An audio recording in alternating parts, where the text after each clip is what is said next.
Imagine acordar um dia preso em uma cela escura, esquecido por todos, e no dia seguinte estar diante do rei, com o poder de mudar o destino de uma nação.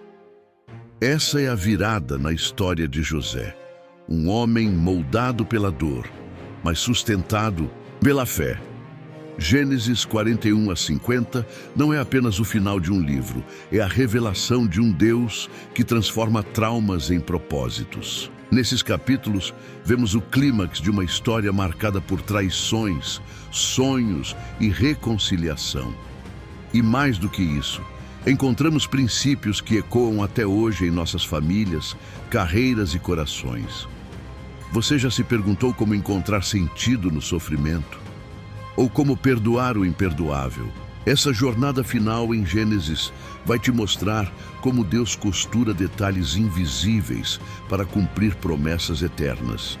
Prepare-se para mergulhar nos bastidores da fidelidade divina, onde até o silêncio tem propósito. Gênesis 41. José, após 2 anos esquecido na prisão, é chamado às pressas para interpretar os sonhos do faraó. O rei do Egito está perturbado com visões de vacas magras e gordas, espigas murchas e viçosas. José, humilde, declara que a interpretação pertence a Deus. Ele revela que o Egito enfrentará 7 anos de fartura, seguidos de 7 anos de fome.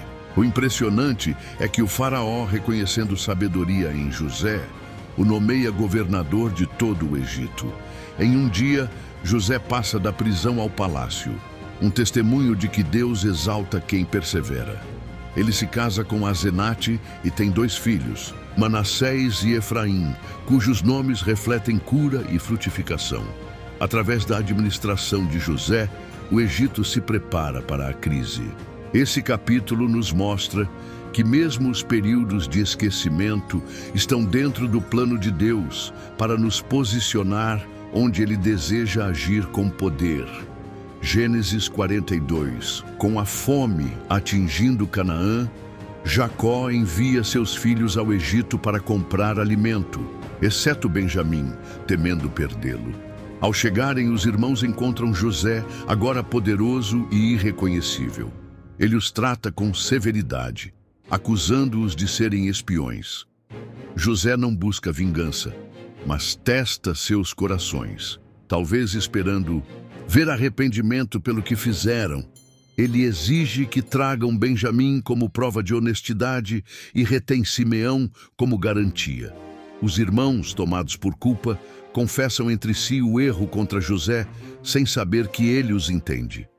José se emociona, mas mantém o disfarce. Esse reencontro inicial é tenso, cheio de emoção contida e justiça disfarçada de julgamento. Através disso, vemos como Deus conduz o confronto com o passado para provocar cura e restauração. O coração que foi ferido por traição agora será usado para salvar aqueles que o machucaram. Uma lição poderosa sobre perdão e soberania. Gênesis 43. A fome persiste e Jacó, relutante, aceita enviar Benjamim ao Egito após Judá se responsabilizar pela segurança do irmão. Os filhos retornam à presença de José, que ao ver Benjamim se emociona profundamente, retirando-se para chorar em segredo. José oferece um banquete e honra Benjamim com porções 5 vezes maiores. Os irmãos, sem entender o motivo do favor, permanecem confusos e em alerta. A tensão emocional atinge seu ápice. José está testando os limites do arrependimento e da união entre eles. Será que tratariam Benjamim como trataram ele? Seriam capazes de repetir o erro do passado?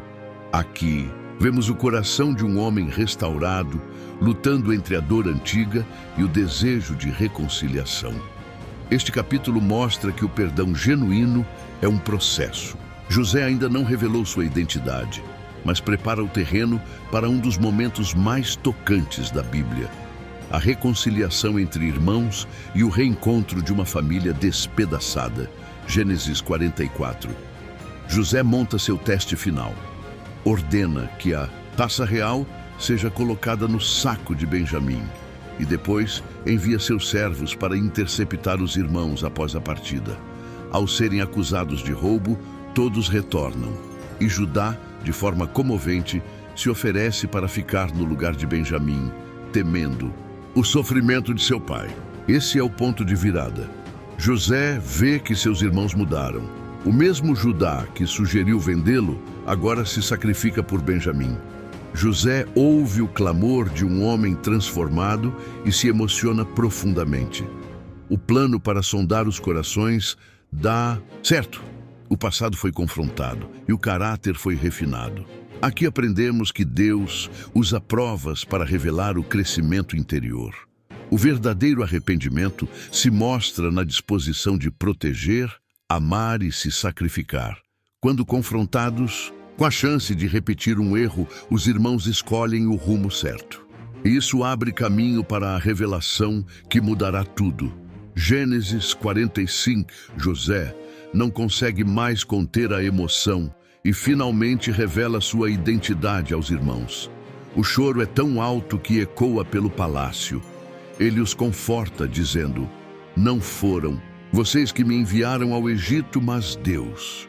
José reconhece que tudo, até mesmo a traição, foi parte do plano divino para preservar vidas. Ele perdoa seus irmãos e pede que tragam Jacó ao Egito. Este é um dos momentos mais tocantes das Escrituras. O reencontro do passado com o propósito, do erro humano com a graça divina. José escolhe enxergar a mão de Deus por trás das dores que sofreu. Ele transforma o palco de sua humilhação no cenário da restauração. Ao perdoar, ele não só liberta os irmãos, mas a si mesmo. Esta é a essência do Evangelho antecipada em Gênesis. O bem triunfando sobre o mal através do amor. Uma lição eterna sobre cura, propósito e reconciliação. Gênesis 46. Jacó, ao saber que José está vivo, parte para o Egito.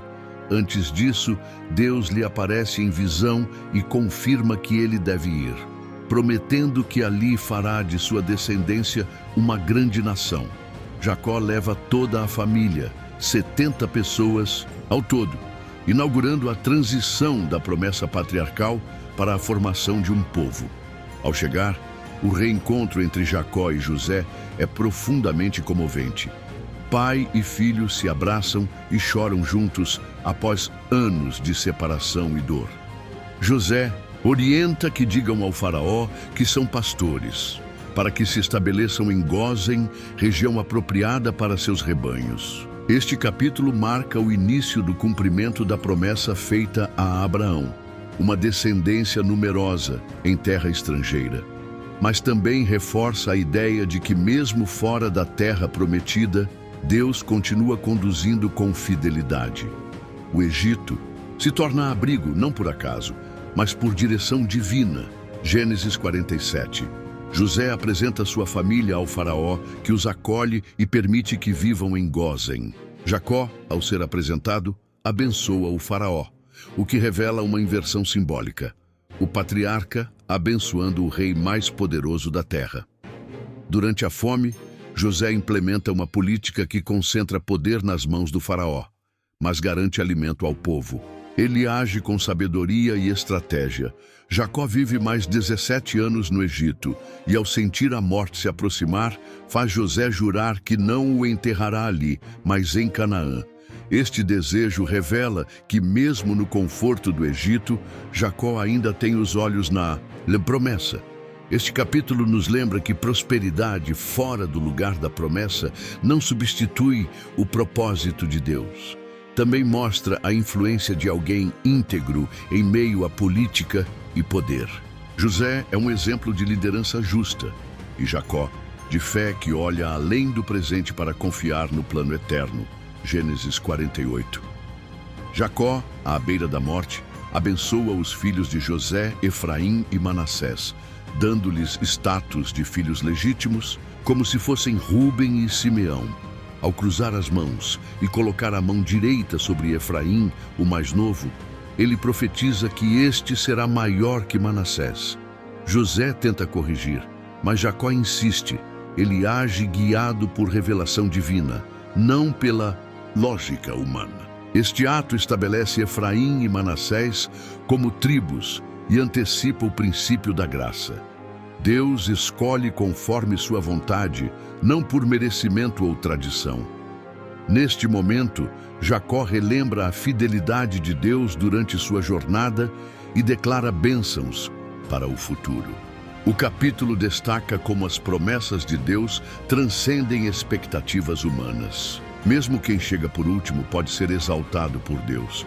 A bênção de Jacó é mais que um ato cerimonial, é um alinhamento com o plano celestial, moldando o futuro de Israel por gerações. Gênesis 49. Jacó reúne seus filhos e profetiza sobre o futuro de cada tribo. Suas palavras misturam bênçãos, advertências e vislumbres do que está por vir. Judá recebe uma das promessas mais poderosas: o cetro não se afastará de Judá, apontando para o Messias que viria de sua linhagem. Rúben é repreendido por sua instabilidade, Simeão e Levi pela violência. Outros recebem destinos variados, moldados por seus comportamentos. Jacó termina pedindo para ser sepultado com seus pais em Canaã. Este capítulo é um retrato espiritual das sementes plantadas na vida dos filhos.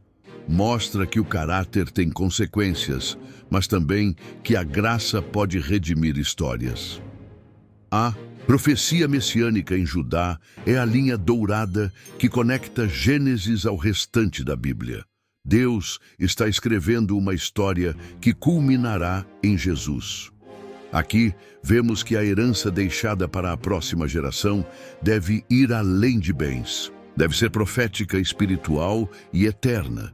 Gênesis 50, Jacó morre e José o embalsama segundo os costumes egípcios. Uma grande comitiva o leva para ser sepultado em Canaã, como havia pedido. Depois, os irmãos temem que José se vingue agora que o pai morreu. Mas ele os conforta com uma das declarações mais poderosas da Bíblia. Vocês intentaram o mal contra mim, mas Deus o tornou em bem. José continua firme no perdão. Ele vive até os 110 anos, vê gerações futuras e antes de morrer, repete a promessa de que Deus os tirará do Egito. José morre cheio de fé, pedindo que levem seus ossos quando saírem para a terra prometida. Gênesis termina com esperança e expectativa. A história não acaba com a morte, mas com promessa. José é um símbolo do Cristo vindouro, traído, humilhado, exaltado e cheio de perdão. Este capítulo fecha o livro com uma nota de fé inabalável no cumprimento da palavra de Deus. Conclusão. Gênesis 41 a 50 nos ensina que o sofrimento não é o fim, é preparação. A história de José mostra que Deus escreve certo mesmo pelas linhas tortas da nossa vida. Quando tudo parecia perdido, Ele estava orquestrando redenção. Os irmãos culpados, o pai enlutado, o filho vendido, todos são alcançados pela graça. Em nossa vida pessoal, aprendemos a confiar nos processos de Deus, mesmo quando não entendemos. No trabalho, somos desafiados a sermos como José, íntegros, estratégicos e confiáveis. Na família, vemos que perdão, reconciliação e legado espiritual são mais importantes que bens ou títulos. Esta última parte de Gênesis nos convida a confiar mais, perdoar mais e olhar além das circunstâncias. Se hoje você se encontra em um Egito, lembre-se, Deus pode transformar esse lugar em plataforma para algo muito maior. O fim de Gênesis é, na verdade, o começo de uma grande promessa. Se essa mensagem falou com você, inscreva-se agora no canal Explicando as Escrituras. Deixe o seu like, ative o sininho e compartilhe com quem precisa de esperança em meio ao caos.